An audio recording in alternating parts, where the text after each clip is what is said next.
Assalamu alaikum. Salam, how are you? Allah is great. He has made my life wonderful. I see. Oh, then you're a Muslim too. Glory to Allah. No, I'm atheist. An atheist? Why don't you worship Allah? Do you know how many gods people worship? Do you know how many religions there are out there? Thousands upon thousands. Do you know how many denominations there are of each of those religions? Of yours? There is but one true religion, one true God. Those people are duped by Satan. Don't give me that shit. Either your God wants humanity to know it exists or it doesn't. Which is it? It does. Then mankind would. Every man, woman and child would know of the one true God, of the one true religion. It wouldn't even be called the true God or the true religion because it would be the only religion, the only God, period. Would you still like to state that Satan is responsible for all religions other than yours? That your God is a weak, ineffectual, powerless, useless entity? No, Allah is all. I worship it because it's given me all things. The world's a shithole. Murder, rape, torture, genocide, famine, disease. All of it ordered up on a silver platter for humanity by your Allah. No, the devil is responsible for those things. Oh, really? So why then doesn't your Allah fix it, if it's not its doing? Because man brought it on himself. That's why Allah won't fix it. Then what the fuck good is Allah? What do you need it for? It doesn't help you. We need to worship it. That's the only reason we are here. That's our purpose. Everything is to glorify Allah. Nothing is for us. Worshipping Allah is everything. Why? We just established it doesn't do anything for you. He does.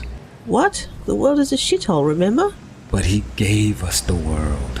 He gave you a rat hole. If it was human, it would be in prison. Fined, sued, it makes you live off dung. And you're praising it for that? Your Allah is a slumlord, and you're happy about it? Allah loves us more than we'll ever know. Then why doesn't it repair this universal ghetto you're so fond of suffering in at His hands? Because we deserve it. Then you're right. You don't know how much your Allah loves you. No, Allah loves me, and His example is what I practice with those less fortunate that I meet.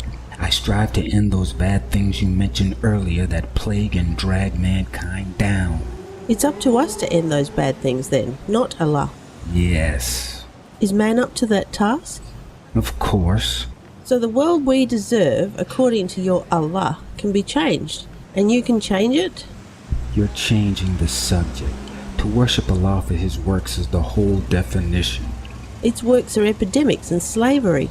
Evil. No, Allah condemns those things. We are to put an end to them.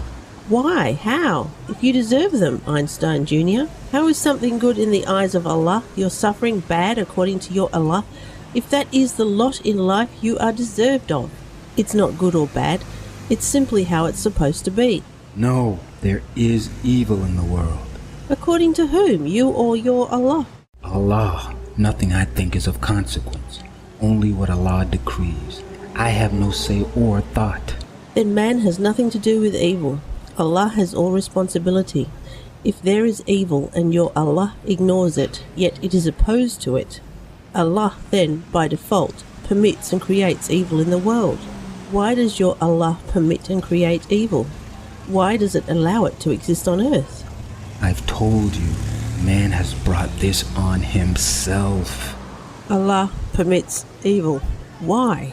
To find His future soldiers for the great war, those who oppose the evil besetting us. To find His enemies, those at its root. When the apocalypse occurs and Allah chooses those worthy, sets everything aright.